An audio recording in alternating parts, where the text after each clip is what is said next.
live stream. Today, I am doing this video on the SM7B and the 57, the Shure 57. For podcasters, which one is better? We have a comparison, a versus video, and a first impression. This is my first impression. For the last couple years, I've been using the Shure SM57 for our podcast and for all my voiceover stuff, and it does very well. You know what?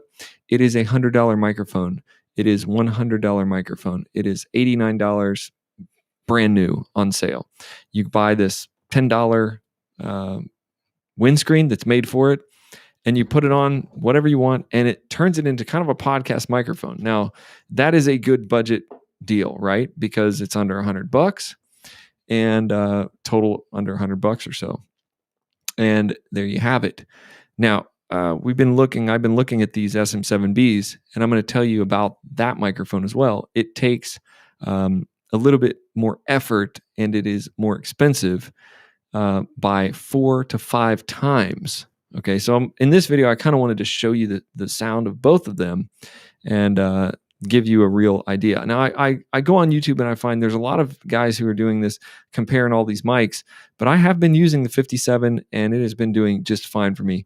And finally, you can hear me. I did this video a couple minutes ago, and I had no sound. So I'm checking the sound, and I'm pretty sure you guys can hear me there. So you let me know what you think, which microphone is better, and if you would think it would be worth 5 times the price to buy the SM7B. I think it might be. This is the SM7B. This is the SM7B, and it is just a little more, let's say, podcasty. It's a little more, little deeper. It is a little more buttery. It's not as harsh in the mid-range, even though I have the mid-range boost. On this microphone, though, there is the problem that it costs more, and that it also absolutely requires a Cloudlifter or some sort of preamp booster. Okay, some kind of killer thing. So this is the Cloudlifter, and it's pretty. You just plug the mic into it, then you plug that into your mixer.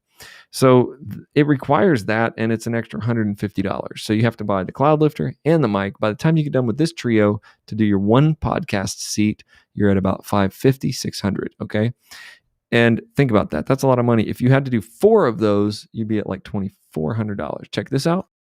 If you were to do just Shure SM57s, you could buy 4 of these Shure SM57s for the price of one of these. So you can have all 4 of these.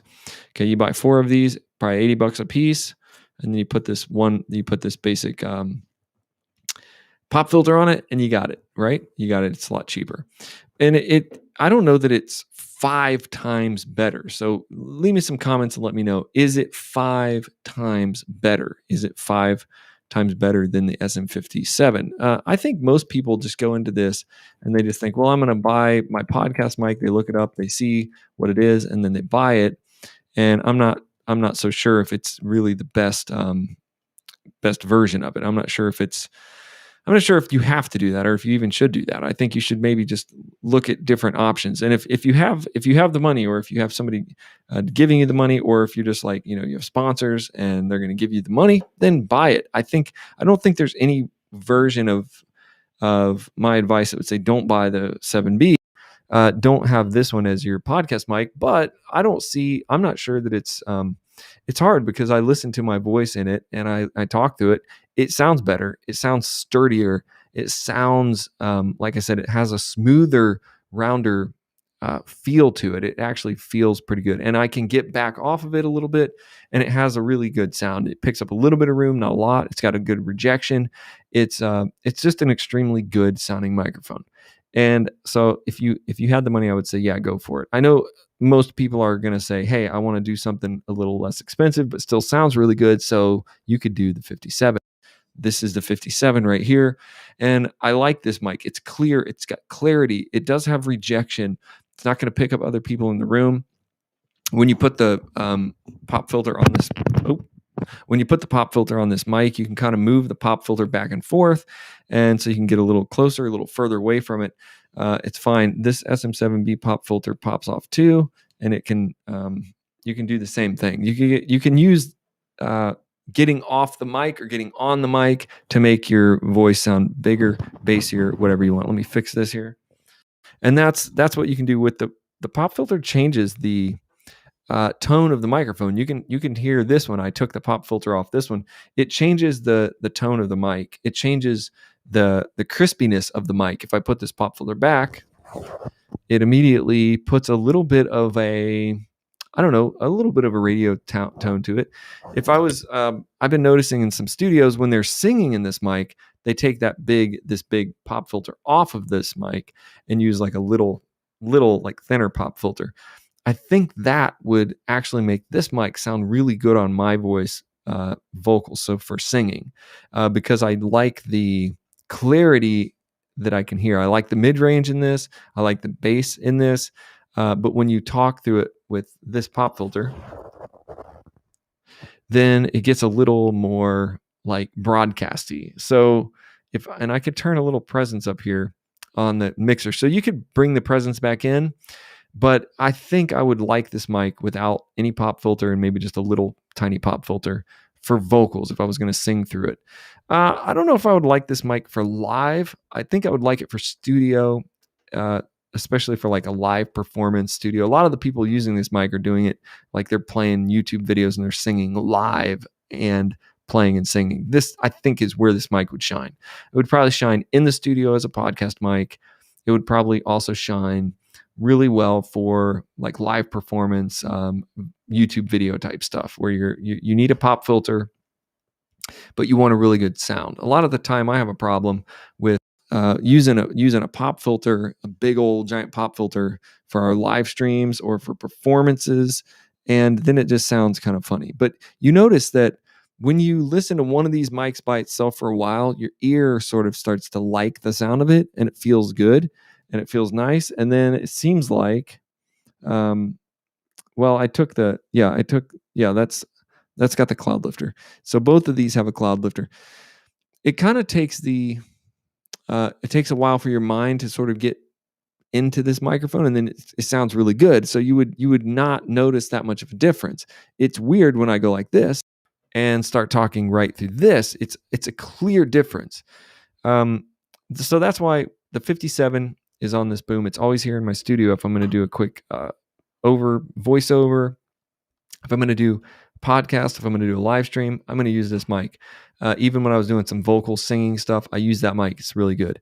Now this one, the couple problems that I talked about earlier in the video, another video of mine, is it's heavy, it's big, it requires a Cloudlifter, it's expensive. That's some problems, but no big deal if you are a professional and you're going for this and you're like, yeah, I'm going to do podcasts every day. I'm going to invest in a good mic. There's nobody that would tell you not to get this mic.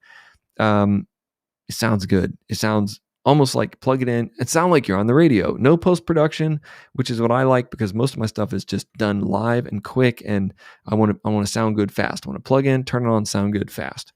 All right, so that's how it is. The other thing is when I go over to this 57, same thing. When I'm in my studio, I turn it on, I sound good. I start playing, I start singing, I start podcasting, video, talking, whatever. It's going to do the job, and it has a nice studio sound, has a nice radio quality to it, and it's only $100. Now, if you get the SM7B, I think you can get used to it, and it does sound a little bit more polished, but I'm not sure it sounds $400 more polished. What do you think? Let me know what you think about this in the description. Also, all the links are in the description for all of these microphones and the preamps that I have, the Cloudlifters and the microphones. They're all in the video description. So if you want to do this, I am going to try this mic out in our live stream on our stage. I may do it this Sunday.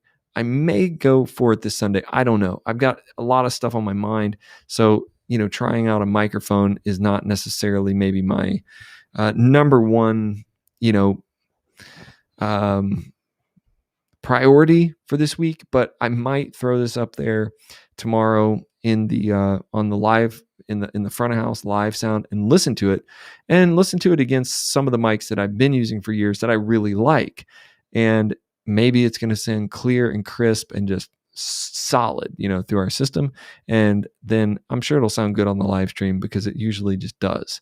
I've seen a lot of people use it and I think it sounds really good. So let me know what you think about this microphone. It's a Sure SM7B. The links are in the description. Make sure if you're going to buy this microphone that you get a Cloudlifter or the Fethead preamp. I have this in the description too. This is a Fethead. This is only $89. So you could get this mic used on YouTube or on eBay, and you could get a Fethead, which is like half the price of the Cloudlifter. You save yourself a little bit of money. And I think that the Fethead sounds really good. Do you want to hear the Fethead? I'll show you the Fethead. So that's what I did in my last video. I had to end up deleting because the audio was turned off on my live stream. So I will show you the Fethead now. I'm going to unplug the Cloudlifter here and get to it, and I'll plug in the Fethead for you, and it'll be amazing. It'll sound good. So make sure I got the right cable. I got cables running to everything. But so you can get rid of the Cloudlifter, and I like this Fethead because it's, number one, it's $89. It goes right on the end of your cable. It doesn't, or into your mic. I don't think it matters. So, all right. Then we have, this is the Fethead. So it actually sounds, I think the Fethead sounds crispier than the Cloudlifter. I think it sounds a little, I don't know, you can say it sounds a little thinner. I'm going to A-B them. I'm going to have to A-B them like back and forth before I can really understand what the tone difference is. Because like I said, if you start talking through this microphone with a Fethead preamp, it sounds good and your ear adjusts to what it sounds like and it feels right and it feels nice. And then if you just go straight over to a Cloudlifter, you're going to feel and hear a little bit of difference. But I don't know that it's enough difference to where you could actually say, oh, that sounds so much better. Well, let's see. I'll go back to the Cloudlifter. And then, so this will clear your ears out right here. And then it'll be like, oh, that sounds kind of different, right? This sounds different. So let's go to the Cloudlifter. I'm going to plug the Cloudlifter back in. And then you're back to this. So it does change the sound a little bit. I honestly think I like the Fethead better. But I'll A-B them. I have two of these mics. So I'll set them up back to back. If you want to hear that, put the comment down there. Let me know that you want to hear it. And hopefully this is actually working. Yeah, it probably is. It's probably working. It does appear to be working. The audio does now. So make sure you give the video a thumbs up, share it on your page, just subscribe to the channel. If you want to hear more videos like this, let me know, because I do these because I like doing them. And maybe it'll help you guys out as you want to start a podcast, or if you want to start just getting better vocal sound. I'm going to be doing some acoustic worship releases on Spotify over the next month, and I'm going to probably record them through this. If I do, I'll show you some of those sessions so you can actually see what it would sound like. Like I said, these mics I think would really shine in that scenario where you're just doing an acoustic version of a song. You want to just pop it in and sing it and get a really good sound. This is the mic. If you want to do a podcast, I think it's the mic. But if you don't have the money, remember, check out my setup. $100. You can do this for a quarter of the price, and it sounds pretty good. So I'll do the outro of the video on this. This is the microphone I'm usually outroing on, and the one that everybody hears all the time. God bless you guys. I'll see you in the next video.